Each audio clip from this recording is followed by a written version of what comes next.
Hello and welcome to ADHD Mums. In this podcast, we tackle the tough, often unspoken realities of motherhood, neurodiversity and mental health. I bought all the calendars, all of them. Wall calendars, magnetic calendars, color-coded pens. I spent months trying to get it right. And it didn't just not work. It actually made everything harder. The kids fought over the colored pens, who did what, who didn't. And if I'm honest, I didn't actually use the big system that I had organised even once. I remember standing in the kitchen last year thinking, what the actual hell? Why is this so hard?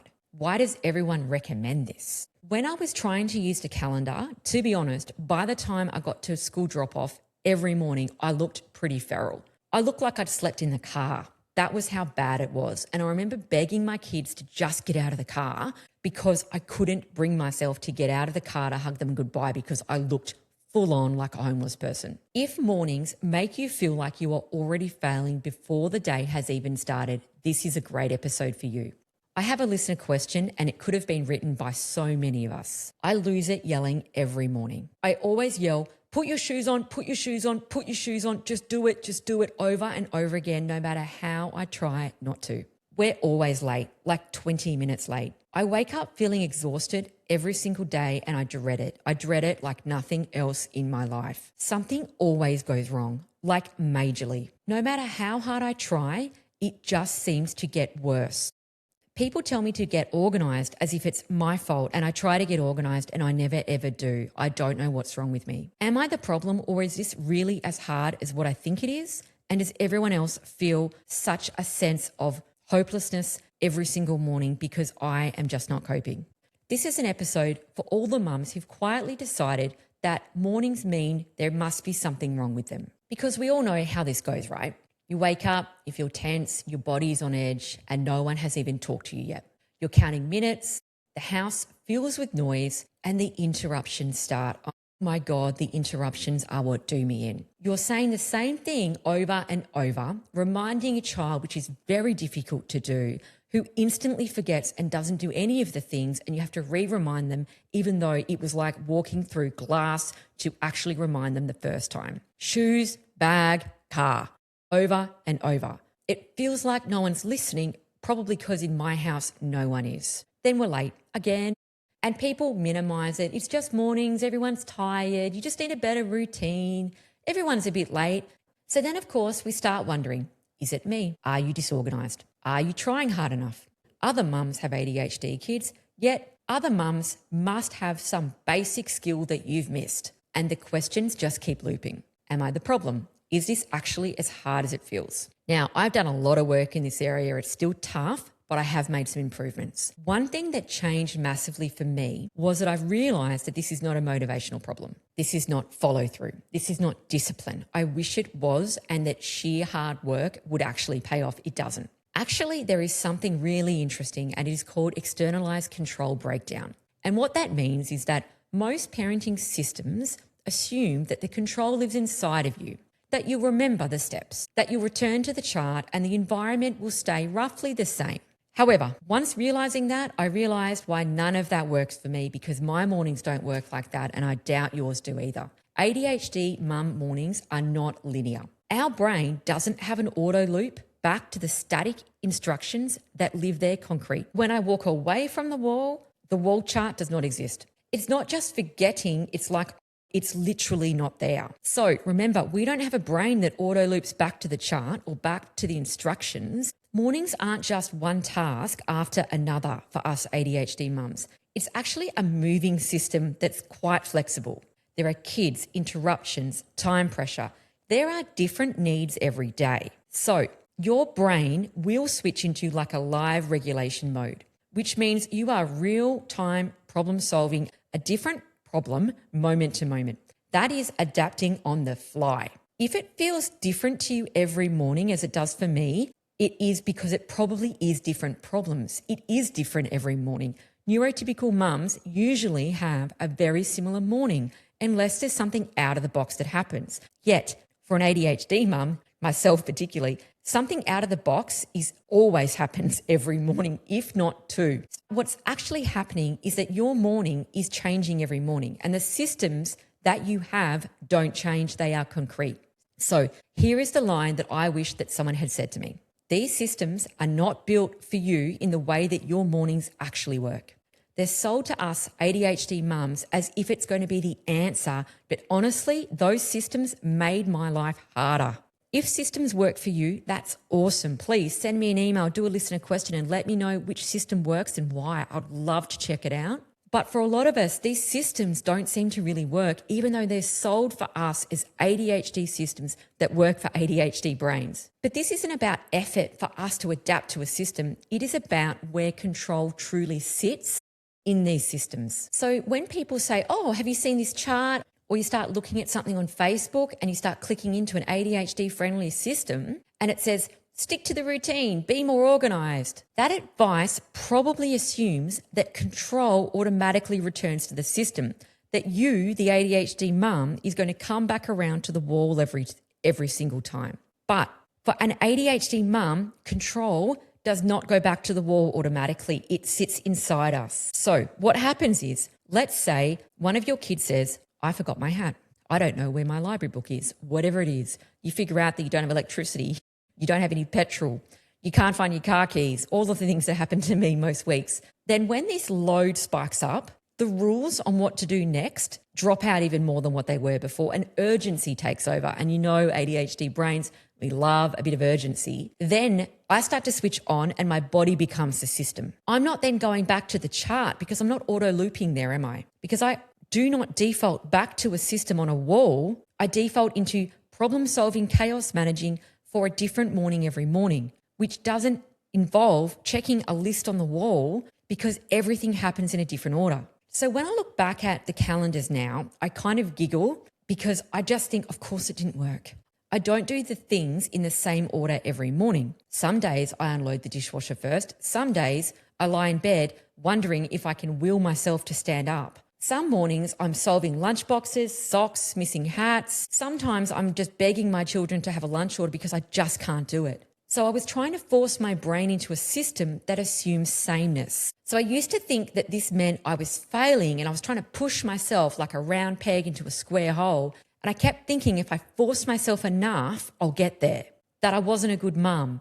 That how can I have a podcast about ADHD and not be able to follow a system? These are ADHD systems. Don't OTs recommend this? But now I've kind of come to the realization that I'm doing things in motion. I'm not doing things the same way every time. So what is something that we can do if the wall calendars and some of those systems that are typically used for ADHD brains don't work? I'm going to give you some tips from an ADHD mum who have tried a lot of the systems and have come to a point where they don't work for me.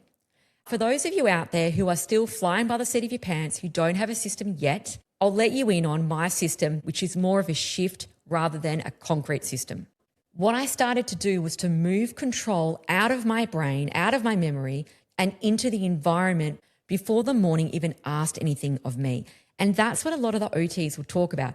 Move the system out of your head onto the wall. However, that does not work for me and a lot of others because our system isn't concrete on a wall, remember? It's just a roller coaster. So one of the biggest things that I did last year, which was awesome, was I have a bucket system. Now, these buckets are not magic. They are cheap from Kmart. My kids did not use them and become organised angels. But the bucket system removed about 16 decisions that I used to make under pressure every morning. I had 3 buckets just for the kids to start with. I've actually upgraded that to 6 buckets for my husband and I, plus the dog. So all of us have our own, just a Kmart bucket, and we put our things in there. It's very simple. Where's the jumper? Check the bucket. Where the shoes? The bucket. The bag? The bucket. Who took the thing?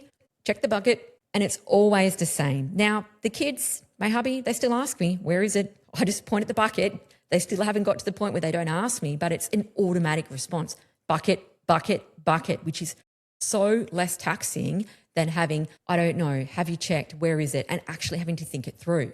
Where did you go when you took your shoes off yesterday morning? Who did you have a fight with? Where did you throw them? So the bucket system means that I'm not searching whilst regulating 3 children and getting stressed out. The part that works is that it always works. It works when I'm tired. It works when I have energy. It works when the kids don't cooperate. It works real well when I'm already annoyed and I just start going clenched teeth, bucket, bucket. And I'm thinking in my mind, bucket, fuck it. But the control isn't relying on me to remember the sequence. I don't recall the system. I don't have to re-explain the system. I don't even have to emotionally police the system. I just go to the bucket. Now, am I the only one that puts stuff in the bucket? Yeah, look, sometimes. I'm going to be honest. It's not ideal that kids don't put the thing back in the bucket immediately. It's something that I'm working on because I think it's within grasps of a possibility that they would eventually put something in their own bucket. But it means where I know where things are. And that alone reduces my load massively in the morning, and it doesn't tip over quite as fast, and it reduces those out-of-the-box things that make it a roller coaster. Now, same thing with the drink bottles. Each child has one that they like. Yes. And we have spares, lots of them. I know that they are going to refuse to spare.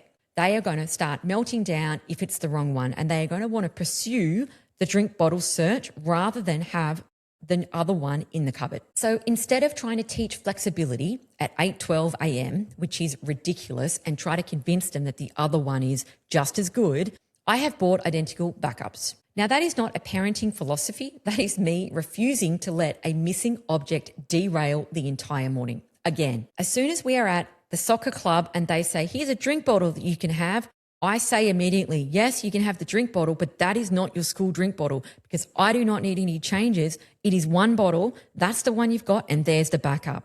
If you start allowing soccer club ones, other ones, you are going to have mixed ones. You can't get another one. It is not a good idea. So we are not relying on ourselves to remember everything. We are putting that into the environment. I also stopped booking anything at 9 o'clock in the morning because the second that I'm under pressure, I just leak stress. My tone changes, my body changes, my kids feel it immediately. So I have stopped pretending that I can do it. That wasn't me giving up, but it was me noticing that the system behaves much better when I don't have a 9 o'clock meeting. This doesn't mean that I've got it sorted, that the mornings are smooth and everything's beautiful. We forget things nearly every morning. We still drive back home. We're still late sometimes. But the shift is that I'm no longer seeing that as proof that I'm failing. I'm seeing that that's what happens when a system that's flexible is going to meet pressure. So driving home and forgetting something and turning up late is not failure to me. I actually feel successful because I yell less and I cry less and I feel not like on the edge of a mental breakdown every single day, which is what I was feeling like for at least 2 years. So that bucket system, the drink bottle system, does not fix everything, but it stops everything depending on me remembering, holding, queuing, managing everything all at once, which is the absolute energy drain.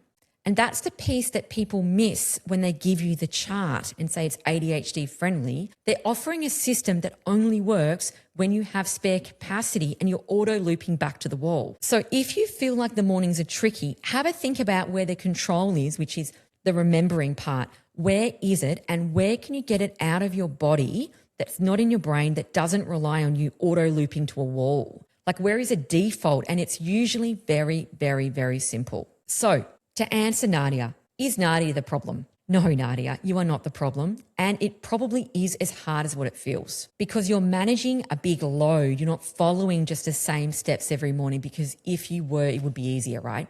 I still really hate drop off. I still feel exposed when I pull up and I'm late and I'm just hoping that no one looks at me. Some days I do just beg my kids to get out of the car because I just want them to get out so freaking bad, and they take so long. And I'm worried that one of them will come back to the car while the other one gets out slowly. I'm like, oh my God, keep walking, because there's one that always comes back with a problem and then refuses to go in. Last year, people started sending me drop-off memes, which I actually thought was funny until I realized that they meant it about me. And so they would send these homeless people drop-off memes and then say, that's you. And I was laughing. And then I realized actually that I did look a little bit like a homeless person last year.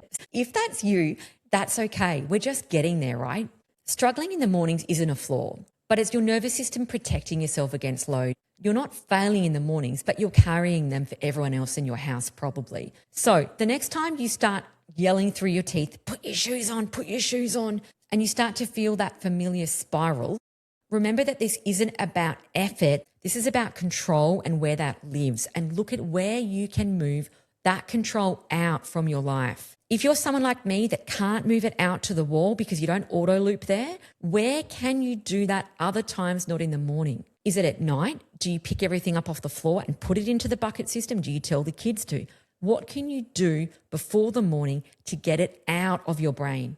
If there's someone in your life that doesn't understand this yet, then yes, this is the episode that you can send them. Until next week, I'll be right here. Thank you so much for listening. Quick announcement.